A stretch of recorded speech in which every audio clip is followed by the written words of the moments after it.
2024年4月2日，马岛战争爆发42周年纪念活动在阿根廷首都布宜诺斯艾利斯的圣马丁广场举行。时任阿根廷总统米莱在马岛阵亡者纪念碑前敬献了花圈，并郑重地表示，在他的任期内将让马岛重新回到阿根廷人的手中。而在遥远欧洲的英国人却对此不屑一顾，并重申马岛的归属权。什么样的战争能让两个八竿子打不着的国家记忆如此深刻呢？大家好，我是大胖兵，今天咱们就来聊聊近半个世纪前的马岛战争。1982年3月19日，一群阿根廷工人登上南乔治亚岛，升起阿根廷国旗。英国发现后提出强烈抗议，双方关系开始紧张起来。阿根廷军政府看到这个机会，决定采取行动。他们制定了一个代号罗萨里奥的计划，并迅速付诸行动，准备收复群岛。4月2日凌晨，阿根廷舰队抵达斯坦利港，并派出特种部队实施登陆作战。此时岛上英国守军数量非常有限，阿根廷军队行动相当顺利，很快控制机场和总督府等地。英国守军经过短暂抵抗后，在上午9点宣布投降。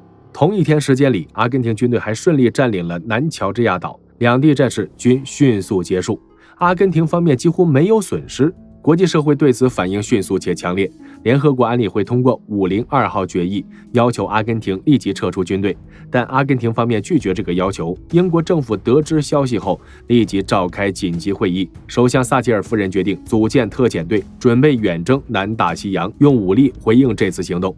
马岛战争就此正式拉开序幕，双方都表现出坚定决心。整个特遣队的核心包括2艘航母无敌号和竞技神，搭载耀式战机担任舰队防空，还有驱逐舰队、护卫舰和潜艇组成完整体系。最有趣的是，英国还征用了不少民用船只参战，包括豪华游轮伊丽莎白2世也被改成了运兵船，就连集装箱船都承担着运输任务。这些民用船只在短短几天内完成军事改造，加装飞行甲板，增设直升机位，很快就变成了临时基地。舰队5月4日从普斯茅斯港正式起航出发，目的地远在13000公里外，这个距离相当于从伦敦到悉尼再往回走一段。长途远征带来许多技术挑战，舰队需要建立海上补给线，油料、弹药、食品都要持续供应，这对后勤系统是巨大考验。英国海军采用蛙跳式补给法，让补给舰提前在预定位置待命，舰队经过时快速完成补给作业。这个方法后来被多国学习。特遣航队航行需要20多天，这段期间双方展开外交博弈，美国试图调解但未能成功，联合国也多次召开紧急会议。与此同时，阿根廷军队也在加强岛上防御，部署更多部队，修建防御工事，准备迎接英军到来。他们判断英军可能选择在斯坦利港登陆，但英国人的计划却出乎意料，他们选择的是迂回战术，先夺外围岛屿，再图主要目标。这个决定后来证明相当明智选择。南乔治亚岛位置关键且重要，作为前哨基地，控制附近海域。阿根廷占领后留下小股部队，英国人决定先拿这里开刀。4月25日，英军开始行动，首先派出了特种部队实施登陆侦察。此时天气极其恶劣，风雪交加不断，让直升机差点坠毁在山谷。最有趣的是，阿根廷潜艇圣达菲号试图增援守军，结果被英军直升机发现，挨了几枚导弹，搁浅在港口。守岛阿军看到潜艇这个惨状，顿时失去斗志，很快就投降。这场战役打得有点出乎意料，但英军顺利拿下了首胜。接下来，英军目标转向佩布尔岛，这里有个小型阿根廷机场，随时可以威胁英军舰队，需要及时清除。5月15日夜，英军派出特种空勤团 SAS 悄悄登陆小岛，他们携带炸弹摸到机场附近，阿根廷守军完全没察觉。特种部队队员在每架飞机上都安装炸弹，一声令下，同时引爆所有炸弹，机场瞬间陷入了瘫痪。任务完成后，他们迅速撤离，整个过程就像电影里的情节，干净利落快速。英军无人伤亡，却摧毁全部11架飞机，还有一个雷达站和弹药库。这场袭击展现出了特种作战价值，小部队也能发挥大作用，但同时也暴露阿根廷守军警戒松懈问题。如果提高警惕，结果可能不同。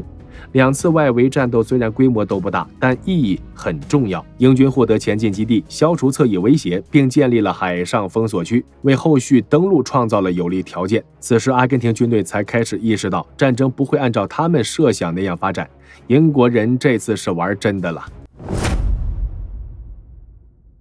英国建立海上封锁区后，阿根廷空军开始展现实力，他们驾驶着各种型号战机从本土机场奔袭而来。5月4日，阿根廷飞行员发射飞鱼导弹击中英军驱逐舰谢菲尔德号，这艘现代化战舰很快失去战斗力。这次攻击展示了飞鱼导弹的威力，英国传统海军舰队面临新挑战，但阿根廷军队也面临问题，飞鱼导弹数量实在太少，每次使用都要精打细算。英军海鹞战机表现很出色，垂直起降特性适合小型航母，虽然数量不多，但战绩很亮眼，创造多场胜利，保持制空权。不过海鹞也有自己的短板，载弹量有限，航程不够远，有时候只能眼睁睁看着敌机离开追击距离。阿根廷飞行员表现很勇敢，经常超低空突防飞行，躲避雷达侦测，但他们的炸弹引信设置有问题，很多命中未爆。最著名战例是5月25日，阿根廷国庆日，空军大规模出击，集中力量攻击英军舰队，造成相当大压力和损伤。英军防空系统包括舰载导弹和防空火炮，组成多层防御，但面对饱和攻击，仍然显得有些力不从心。这场海空对抗标志着现代战争已经进入导弹时代，传统海战战术需要更新换代。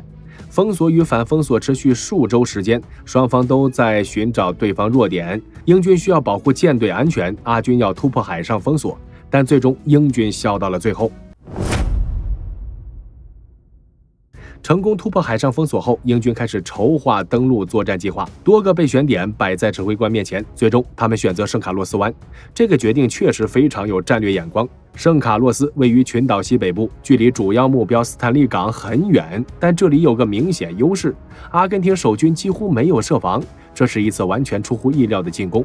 5月21日晚，英军登陆舰队借着夜色掩护，悄悄驶入海湾。特种部队率先登陆沿岸区域，清除可能的防御据点，整个过程顺利的令人意外。黎明来临之前，英军工程部队已经开始搭建临时登陆设施，但很快他们就遇到第一个难题。圣卡洛斯水道太过狭窄，大型运输船难以机动，只能依靠小艇来回运物资，效率大打折扣。此时阿根廷空军反应过来，开始发动猛烈空袭行动，飞行员们表现相当出色，多次突破防线，对英军舰队造成实质威胁，多艘舰船受损，其中护卫舰热心号沉没。面对空中威胁，英军海鹞战机全力进行拦截，在滩头上空构筑防空网。虽然数量有限，但凭借优异机动性能，成功守护了登陆区域安全。登陆部队在防空掩护下继续巩固阵地，建立后勤基地。这个过程持续整整5天时间，显得相当漫长，但为后续作战打下坚实基础。阿根廷指挥层此时才意识到英军的意图，虽想要调派部队加强北部防御，但为时已晚，英军已经在岛上站稳了脚跟。圣卡洛斯登陆成为整场战争重要转折点。英军成功实现战略目标，为后续路上推进创造有利条件。虽然过程缓慢，但结果圆满。在圣卡洛斯建立稳固滩头阵地后，英军开始向东推进，目标直指斯坦利港。这次陆上进军充满挑战，岛上地形复杂多变，英军选择夜间行军策略，避开阿军空军侦察和攻击。但岛上沼泽泥泞，大大延迟了部队前进速度，补给线也面临严峻考验。首个重要目标是肯特山地区，这里地势较高，控制着通往斯坦利港要道。